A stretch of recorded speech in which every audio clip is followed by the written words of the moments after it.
Super 6 పథకాలు ఏవైతే చెప్పారో వీళ్ళు హామీలు ఇచ్చి అధికారంలోకి వచ్చారు కదా! ఆ పథకాలన్నీ కొద్దిగా జాప్యం జరుగుతుంది కదా! దాంట్లో ఏమైనా వ్యతిరేకత ఉందా ఫీల్డ్ లెవెల్‌లో? వ్యతిరేకత అంటే లాస్ట్ టైం వచ్చినప్పుడు కూడా ఇదే టైం తీసుకున్నారు. టైం చెప్పారు కదా ఇస్తానని. అంటే ఇస్తారని చెప్పి అనుకుంటున్నారా? లేకపోతే మళ్ళీ జాప్యాలు ఏమైనా ఉంటాయంటారా? ఇస్తారనుకుంటున్నాను. వైసీపీ వాళ్ళు ఏం చెప్తున్నారంటే ప్రధానంగా అప్పుడు పసుపు, కుంకుమ ఏ మాదిరిగా అయితే ఇచ్చారో ఎలక్షన్‌కి 3, 4 నెలల క్రితం అలానే ఇస్తారేమో ఈసారి కూడా మళ్ళీ అని చెప్పి వాళ్ళు గగ్గోలు పెడుతున్నారు. ఆ విధంగా అనుకుంటున్నారా జనాలు కూడా?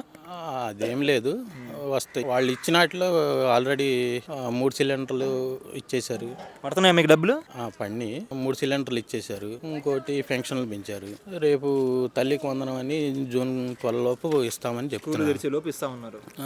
అన్నదాత సుఖీబాబు 3 పేమెంట్లు ఇస్తామన్నారు. స్టార్టింగ్‌లో ఇదే చెప్పారా? 3 పేమెంట్లని ఒకే పేమెంట్ అన్నారా? ఒకే పేమెంట్ అని చెప్పలేదు, ఇస్తామన్నారు. 20,000 అని చెప్పారు. 20,000 ఇస్తామన్నారు. కేంద్ర ప్రభుత్వంతో లింక్ పెట్టారా అప్పుడు లేకపోతే? కేంద్ర ప్రభుత్వంతో లింక్ అనేది చెప్పలేదు. అన్నదాత సుఖీభావ పథకం అన్నారు. ఇప్పుడు ఏది చూసుకున్నా కానీ కేంద్ర ప్రభుత్వం నుంచి రాకుండా వీళ్ళంతటికి వీళ్ళుగా ఎవరు కంపల్సరీ కేంద్ర ప్రభుత్వంతో లింక్ ఉన్న పథకాలే ఉంటాయి. లాస్ట్ టైం ఏమన్నా రైతు భరోసా ఏమన్నా కేంద్ర ప్రభుత్వం లింక్ లేకుండా ఇచ్చారా? అది లింక్ కలుపుకునే ఇచ్చారుగా. ఇది అంతే. లోకేష్ గారి పనితీరు ఎలా ఉందండి? మొదటిసారి కదా ఇది ఇప్పుడు గెలవడం, అంటే ప్రత్యక్ష ఎన్నికల్లో ఎప్పుడు గెలవలేదు ఆయన, ఈసారి గెలవడం జరిగింది. మంగళగిరి అయితే బెస్ట్. ఇంకో విషయం ఏమేమి వ్యక్తమవుతుందంటే ఎక్కువగా ఎన్టీఆర్ మళ్ళీ వస్తారేమో, జూనియర్ ఎన్టీఆర్ ఆయన రావడం పట్ల వీళ్ళు ఏమైనా ఇదవుతారేమో, అందుకని ముందే పట్టాలు ఎక్కిస్తున్నారు లోకేష్ గారు అని చెప్పి కొంతమంది చెప్పుకొస్తున్నారు. ఆ విధంగా ఏమైనా జరిగిద్దంటారా? అంటే దాని గురించి మనకు అంత ఐడియా లేదు. అది వాళ్ళ అంతర్గత వ్యవహారం. అసలు ఛాన్స్ ఉందంటారా జూనియర్ ఎన్టీఆర్ గారు రావడానికి? ఇంకా టైం పట్టొచ్చు. వస్తే రావచ్చు, లేకపోతే ఆయన అయితే ప్రజెంట్ అయితే రాజకీయాలకు దూరంగా ఉండి సినిమాలు చేసుకుంటున్నారు. ఆయన అలా చేసుకుంటే వస్తే మరి బావా బామర్దుల సమరం అయిద్దా, లేకపోతే ఇద్దరు కూడా స్నేహభావంతో వెళ్తారు ముందుకి? స్నేహం బాగుందని వెళ్తారు అనుకుంటున్నాను. లైక్ ఇప్పుడు చంద్రబాబు నాయుడు గారు బాలకృష్ణ గారు వెళ్తున్నట్టు అదే తీరును నడుస్తారంట అని నేను అనుకుంటున్నాను. నా ఉద్దేశం అయితే అది. మళ్ళీ జగన్ వచ్చే అవకాశం లేదా? 90% అయితే ఉండదు. 90% ఉండదు. అంత గట్టిగా చెప్తున్నారు మీరు. ఎందుకు మళ్ళీ ఆయన వచ్చారు అనుకో, ఇంకో 25 years అని ఏపీ స్టేట్ ఆలోచన అయితే అది. మరి ఈ 11 నెలల్లో ఎంత ముందుకు వెళ్ళాం మరి? ముందుకెళ్ళదండి. దాదాపు 11 లక్షల కోట్ల పెట్టుబడులు వచ్చినాయి. 11 లక్షలు 6 lakhs కోట్లు వచ్చినాయి పెట్టుబడులు చెప్పారు. జగన్ ప్రభుత్వంలో కూడా 25 లక్షల పెట్టుబడులు ఏమో చెప్పారు, 25 లక్షల కోట్లు. ఓకే, మీరు అన్న దాని ప్రకారమే చెప్పుకుందాం.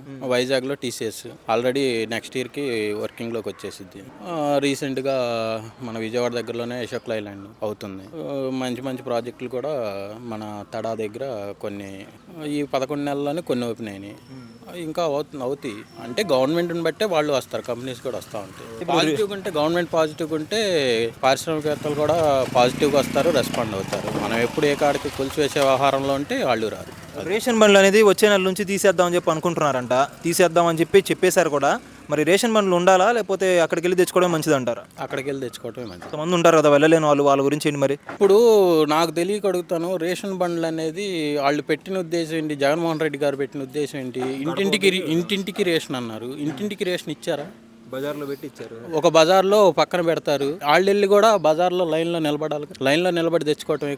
అది వస్తుంది, సైరన్ వేస్తుంది, వాళ్ళు అక్కడికి వచ్చి తీసుకోవాలి. ఆ రోజు అది వెళ్ళిపోయిన తర్వాత మళ్ళీ అక్కడికి వెళ్ళి తీసుకోవాలి. వాళ్ళు అక్కడ అనుకో ఒక 10 రోజులు 12 రోజులు టైం పెడతారు. వాళ్ళకి ఖాళీగా ఉన్న టైంలో వెళ్ళి తెచ్చుకుంటారు. అన్ని రోజులు ఇస్తున్నారు అసలు బియ్యం? 10-11 రోజులు. అంటే మన రేషన్ షాప్లో అయితే ఇస్తారు కదా, ఇంత టైం అని ఉంటుంది, ఈ లోపు తెచ్చుకోవాలని ఉంటుంది కదా. మనకి ఖాళీగా ఉన్నప్పుడు వెళ్ళి తెచ్చుకుంటారు. ఇప్పుడు ఈ బండి వచ్చింది అనుకో, 11 గంటలకు 12 గంటలకు బండి రోడ్డు మీద వచ్చింది. పొలాలకు వెళ్ళి ఉంటారు, వాళ్ళకి రేషన్ ఎట్ట వచ్చింది? అది బారికి రోడ్డు మీద లైన్లో నిలబడాలి. దీని మీద రేషన్ షాప్కి వెళ్ళి తెచ్చుకోవడం రైట్ కదా. రేషన్ షాప్లో అనేవి 10-11 రోజులు అంటున్నారు. మరి ఉద్దేశం అయితే ఒకటండి, గడప గడపకి రేషన్ అన్నారు. గడప గడపకి రేషన్ అయినప్పుడు వెహికల్ ఎందుకు? 10,000 కోట్లు దండగా లాస్. అది నా ఉద్దేశం. ప్రజలందరూ కూడా ఈ విధంగానే ఆలోచిస్తున్నారా, లేకపోతే మా ఇంటి కాడికి వస్తుంది మేము ఇప్పుడు ఆడికి వెళ్ళి తెచ్చుకోవాలంటే ఎలాగో ఉందని చెప్పి ఫీల్ అవుతున్నారు? వాళ్ళ ఇంటికాడికి వస్తుందంటే వాళ్ళు ఆలోచించుకోవాలి, ఇంటికాడికి వచ్చి ఇచ్చే వాళ్ళు ఆలోచించుకోవాలి. అది ప్రజలైతే వ్యతిరేకత లేదంటారు దీని పట్ల? ఇదైతే రేషన్ విషయంలో మాత్రం వ్యతిరేకత ఉండదు. ఎందుకంటే ఎక్కడైనా లైన్లో నుంచి తెచ్చుకోవటమే. వాళ్ళు ఏమన్నా ఇంటికి వచ్చి ఇచ్చారా? ఇంటికి వచ్చి ఏమీ లేదు. ఏడో బజార్ మూలన పెడుతున్నారు బండి తీసుకొచ్చి. ఆ బజార్లో వాళ్ళందరూ ఆ బజార్ దగ్గరికి వెళ్ళి లైన్లో నిలబడి తెచ్చుకుంటున్నారు. రేషన్ అసలు ఇస్తున్నారా, లేకపోతే డబ్బులు ఇస్తున్నారా? డబ్బులు ఎందుకు ఇస్తారు? బియ్యం వేస్తున్నారు. ఎక్కువ మంది మరి బియ్యం బదులు డబ్బులే ఇస్తున్నారని చెప్పి అంటున్నారు. లేదు, రేషన్ తీసుకుంటున్నారు. అందరూ రేషన్ తీసుకుంటారు. ఎన్ని మార్కులు వేస్తారు ఈ పరిపాలనకి? నేను 8, 10. ఆ 2 ఎందుకు ఆపినట్టు? ఆ 2 అంటే కొంచెం అంతర్గతంగా చిన్న చిన్న లోపాలు జరుగుతూ ఉన్నాయి. దాని మూలంగా కొంచెం ఈ 5 ఏళ్లలో ఆ 2 కూడా పడతాయా, లేకపోతే ఇంకా తగ్గుతాయా? 8 నుంచి ఇంకా కింద తగ్గుతాయా? అది చూడాలి. 11 నెలలే అయింది, ఇంకా వాళ్ళు కూడా చూడాలిగా. మీకు కూడా టైం ఇవ్వాలంటారు కదా. వాళ్ళకి కూడా టైం ఇవ్వాలిగా.